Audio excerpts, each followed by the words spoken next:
Hi అండి. Welcome to my YouTube channel. కొత్తగా YouTube start చేసిన వాళ్ళకి షార్ట్ వీడియోస్‌కి వ్యూస్ రావడం లేదా? నాలాగే మీరు కూడా వ్యూస్ కోసం సఫర్ అవుతున్నారా? సో, ఇక్కడ నా షార్ట్ వీడియోస్ చూసినట్లయితే ఈ మధ్యనే ఒక లాస్ట్ 1 మంత్ నుంచి నా వ్యూస్ అనేది చాలా బాగా పెరిగాయండి. సో, ఎలా పెరిగాయి ఏంటి అనేది మీరే చూసుకోవచ్చు. బిఫోర్ వీడియోస్‌కి, ఈ షార్ట్ వీడియోస్‌కి చాలా డిఫరెన్స్ అయితే ఉందండి. సో, నేను ఏ ట్రిక్ ఫాలో అవుతూ వీడియోస్ అనేది అప్‌లోడ్ చేస్తున్నాను యూట్యూబ్‌లో అనేది ఒక లాంగ్ వీడియో అనేది చేశాననమాట.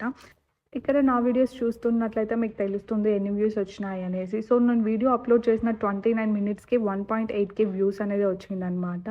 సో, నేను వీడియోస్‌కి టైటిల్ ఎలా ఇస్తాను, ఇక క్యాప్షన్, హ్యాష్ ట్యాగ్స్ అనేది ఎలా పెట్టుకుంటాను, నేను వీడియోస్ ఏ టైంలో అప్‌లోడ్ చేస్తాను, ఏ టైంలో అప్‌లోడ్ చేస్తే మనకు వ్యూస్ అనేది బాగా పెరుగుతుందని ఒక ఫుల్ వీడియో చేశానండి. సో, మీరు తప్పకుండా వీడియో చూడండి. లింక్ అనేది డిస్క్రిప్షన్‌లో ఇచ్చాను. వీడియో నచ్చితే లైక్ చేయండి, సబ్స్క్రైబ్ చేయడం మర్చిపోకండి.